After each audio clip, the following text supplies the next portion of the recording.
Welcome back to Hangout, and I got a question for you guys. Are you seeing this? This is cookies That ain't made right. by LeBron James's wife, and they were at their Halloween party. My question to you is, did the Jameses go too far with the Klay Thompson, Steph Curry gravestone cookies and the skeleton drummer drumming on the 3-1 lead I love it. drum set? I love Didn't a it. different team from Cleveland just Yep. blow a 3-1 Yeah. lead? Sure did. Yeah, okay, but Balance. we're talking Balance. about Practice. Warriors. You can't go too far with cookies. Really? You can't go too far with The, cookies. the gravestone cookies? You No? can't go too far with cookies, and you know that. You know they taste. Even though you might end up you playing- know those are the ones that everybody wanted to eat. Even Good though cookies. that could be the team you end up playing at the end of the year, you But- want to give them that motivation? Well, it's all going to be bulletin board material at the end of the year. You know, people are going to obviously respond to that, but I think it just underscores how big of a feat coming back from 3-1 was, how much it's still in their head. I mean, I came back from 3-1 down in the finals. You got to make a cookie for that. I get the 3-1; it's a big deal, but they literally R.I.P. poked and prodded Clay and Steph too, and I don't think you want to. do Look, that. this is just part of a really fascinating rivalry in the league right now. And if they meet in the finals, it'll be the first time ever the same two teams 3 years in a row. Would Bird and Magic have done this back in the day? No, but Bird did throw a punch at Kareem once. So it kind of, I think it is fair game. It's silly, but it's fair game. I'll let you chime in quickly on this. I don't think it's a good look, man, and not because it's disrespectful, just because it's showing me that you're flexing a little too hard. Like, you didn't really believe you guys were going to beat them, that you got to, like, make cookies and you're wearing the Kermit hat all off-season. Like, to me, it says you're not a crook son. You're a shook one. Oh. Like, you're happy you got it Shots now fired. because you know Shots. that, like, you're not possibly going to get it again. Like, we didn't see the Warriors. No, because it's unlikely to ever happen again coming down from a 3-1 lead. I think that's why the cookies exist. But there's a reason why the lead was 3-1. And there's a reason why they lost that lead. Well, Because they believed. no, because of Bogut, because of Draymond, like. Okay. Oh, speaking of, nice segue. All right, speaking of bulletin board material, speaking of Draymond Green, young man who always has a lot to say, we boarded some of his comments, and he said this about the Cleveland Cavaliers. I want to destroy Cleveland. No ifs, ands, or buts about it. But I also know that there's steps to get to that point, and if and when we get to that point, I want to annihilate them. Should he be saying stuff like this? Like, I think this Hey. early in the season. You bake cookies, man. You leave yourself open for commentary. But like you're saying, it's billboard material, and it's better you fire those shots now than in May when it really matters. But either way you slice it, there's going to be a ton in those locker rooms if these guys meet in the finals. But hasn't Draymond gotten himself into trouble for doing things like this before? Yes, but and has he learned his lesson? You got to let him be who he is. This is the guy who he is. As long as he's not stepping on guys on the ground, if he wants to go and say this, whatever. But this is part of the rivalry. I think it's actually really good for the NBA that these two teams seemingly hate each other. Yeah, I think the trouble of kicking Steven Adams in the junk. Yeah, that's bad. No one's even mentioning the fact that they're going to face each other again tonight. Yes.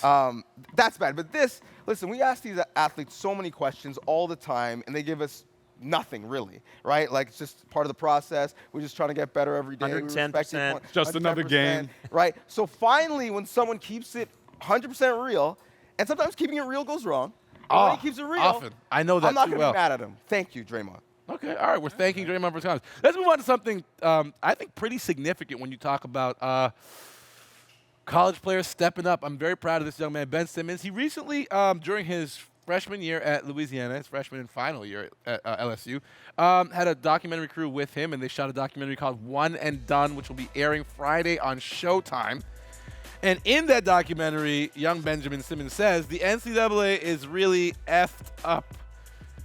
We're the ones waking up early as hell to be the best teams and do everything they want us to, and then the players get nothing. This is an argument that we've been waging for the last 3.5 years on the Hangout. Are you surprised at how transparent Ben Simmons has been about his relationship with the NCAA?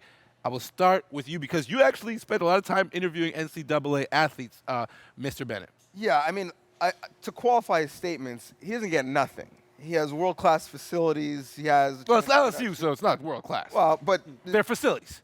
so he gets something Top-notch. in the transaction. If we're being honest, I think the fact that these guys are amateurs are a joke, but everyone is using everyone in this situation. The NCAA is using these athletes. These athletes are using the NCAA to make their names and to get themselves ready for the league.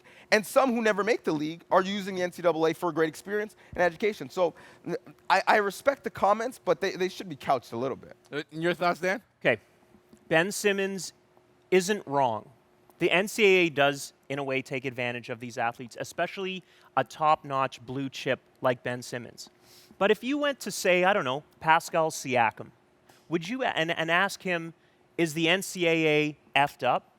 He would probably tell you his years at New Mexico State were the best years of his life. He got an education, he learned how to play basketball, and it put him into the NBA. If he hadn't played those years, Pascal Siakam would be a professional in something else. Justify Maybe he never would have gone to school. Absolutely it does. So because it helps one him. guy gets an advantage, but Most of them get the advantage. It's just the blue chip guys who want to go straight to the pros. But it's not just the blue chip guys, because there are athletes there who are forced into certain programs, forced to taking certain types of educational classes that may not benefit them because coaches request them. They're athletes who get injured.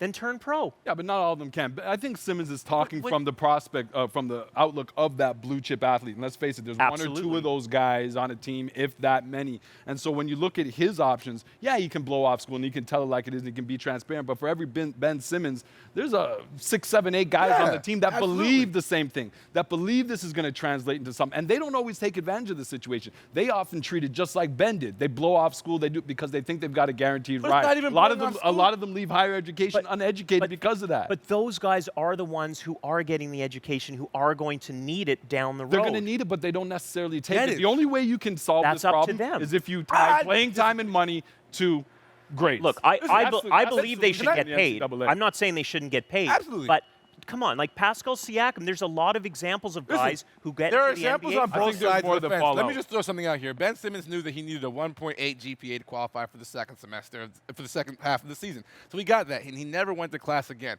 And part of the system that the NCAA is using to tell these kids is this is a student-athlete relationship, and you need to be a student-athlete. Unfortunately, there's not a lot of student-athletes out there because the system doesn't allow them to be student-athletes. They can't take the courses they want because their coaches won't let them. They don't have the time to go to the classes. And I just think when you're acknowledging something as a system that it isn't is a bit unfair. It's not a student-athlete system. They are athletes. What but also, system this system is I'm not proposing anything. I'm calling a dog a dog. On the NCAA by the NBA. This is partially a lot of it. Okay, right? all right. Because these guys have to. We got to wrap this up. This conversation could happen for hours, and it probably will happen again on this show. But Hangout over. we got to go back to the fourth quarter, the final frame after the break, and we got to give props to the man, the myth, the legend, Ray Allen, Jesus Shuttlesworth, formerly the best shooter in the world, but then Steph Curry just happened to show up. We'll be back with more Hangout.